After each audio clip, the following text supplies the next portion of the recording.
Hello and welcome. This is the newsroom on TV360 Nigeria. The Nigerian Army says its troops have killed 4 Boko Haram insurgents in the ongoing clearance operation at Makinta Meleri in Konduga local government area of Borno State.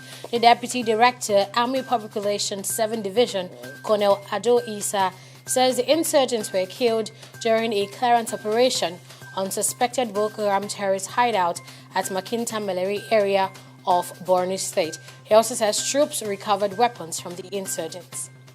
A federal high court in Abuja has upheld the decision of INEC not to accept the list of candidates of the All Progressives Congress in Zamfara State.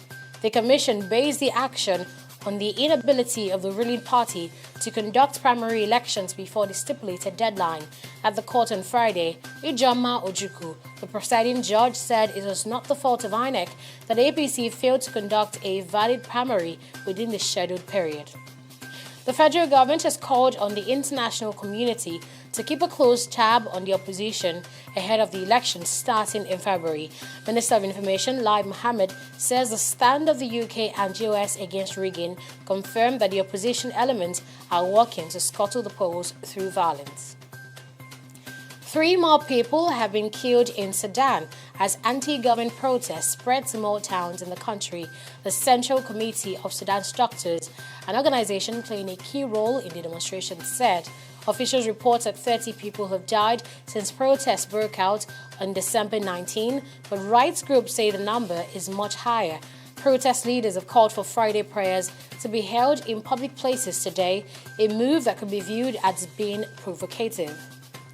Floods and landslides in Indonesia have killed at least 59 people after heavy rain pounded Sulawesi Island and forced thousands to flee their homes.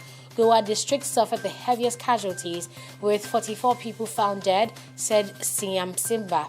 Some 3,400 people were evacuated from their homes and given refuge in schools, mosques, and tents. Political strategist Roger Stone, a longtime ally of President Donald Trump, has been arrested in Florida, charged with 7 counts in a Mueller probe.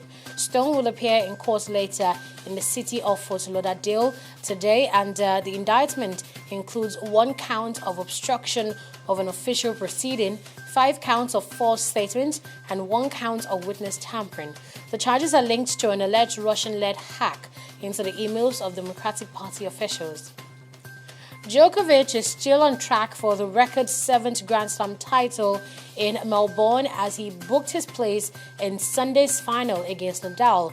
Djokovic showed his superiority in the same way Nadal did 24 hours earlier against Stefano Tsitsipas, completing a one-sided semi-final with just 5 unforced errors and 24 winners in just 1 hour and 25 minutes. Russia's Athletics Federation says it will withdraw its appeal against a decision by the Global Athletics Governing Body IAAF to prolong its suspension over evidence of state-sponsored doping. The federation says its withdrawal of the appeal is linked to the World Anti-Doping Agency (WADA) decision this week not to suspend RUSADA, Russia's anti-doping agency, despite Moscow missing a deadline to hand over laboratory data. And that's Newsroom on TV360 Nigeria. Thanks for watching.